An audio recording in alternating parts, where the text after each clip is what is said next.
Assalamualaikum warahmatullahi wabarakatuh. Kami kelompok 12 akan menyajikan laporan perhitungan hasil kegiatan usaha syariah. Anggota kelompok yang pertama adalah saya sendiri, Muhammad Alfi Rashid, BP 19010003. Anggota yang kedua adalah Rizky Mariza, BP 19010022. Dan anggota yang terakhir adalah Ihsan Khairus, BP 20010009. Pendapatan kegiatan usaha syariah. A. Pendapatan operasi utama. Pendapatan operasi utama Bank Syariah atas penyaluran yang dilakukan berdasarkan prinsip syariah meliputi A. Pendapatan penyaluran barang menggunakan prinsip bagi hasil, yaitu pendapatan bagi hasil murabahah dan pendapatan bagi hasil musyarakah. B.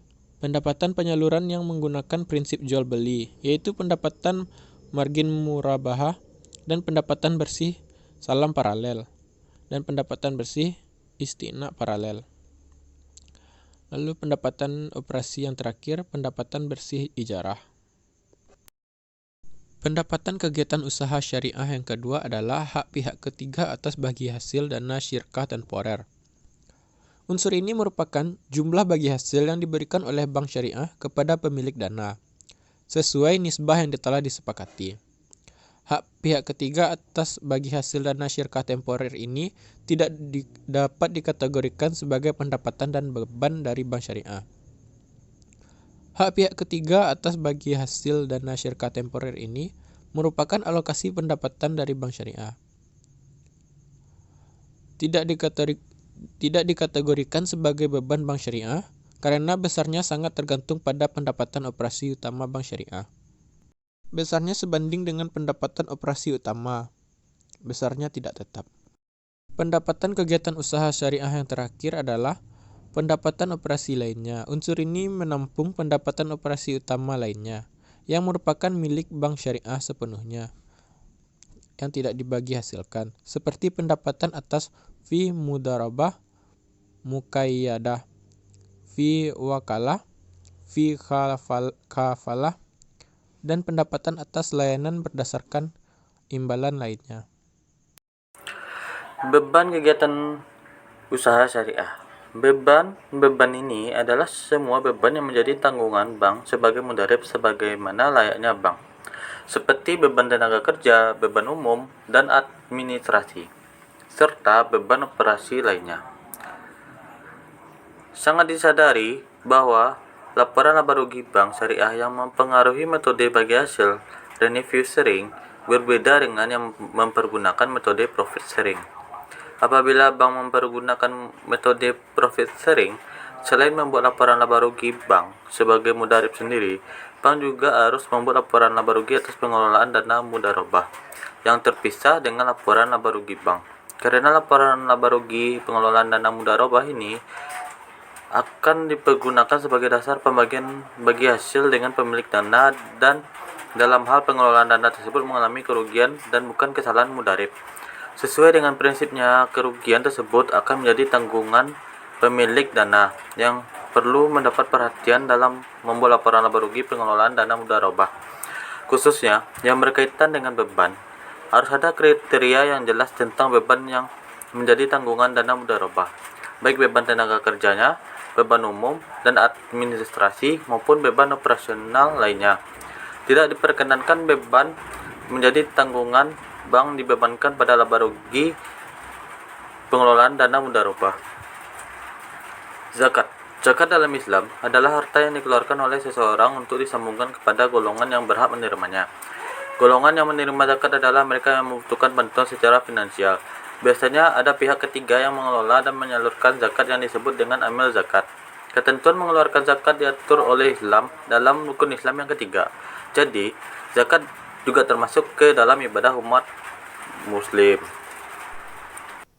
Baiklah, sesuai pada slide, zakat adalah sebagian dari harta yang wajib dikeluarkan oleh wajib zakat atau disebut sebagai muzaki untuk diserahkan kepada penerima zakat atau yang bisa disebut sebagai mustahik. Pembayaran zakat dilakukan apabila nisab dan haulnya terpenuhi dari harta yang memenuhi kriteria wajib zakat. Unsur dasar laporan sumber dan penggunaan dana zakat meliputi sumber dana, menggunakan dana selama suatu jangka waktu, serta saldo dana zakat yang menunjukkan dana zakat yang belum disalurkan pada tanggal tertentu. Dana zakat tidak diperkenankan untuk menutup penyisihan kerugian aset produktif. Nah, pada slide ini, dalam PSAK 101 tentang penyajian laporan keuangan syariah dijelaskan bahwa entitas syariah menyajikan laporan sumber dan penggunaan dana zakat sebagai komponen utama laporan keuangan yang menunjukkan. Yang pertama, dana zakat berasal dari wajib zakat.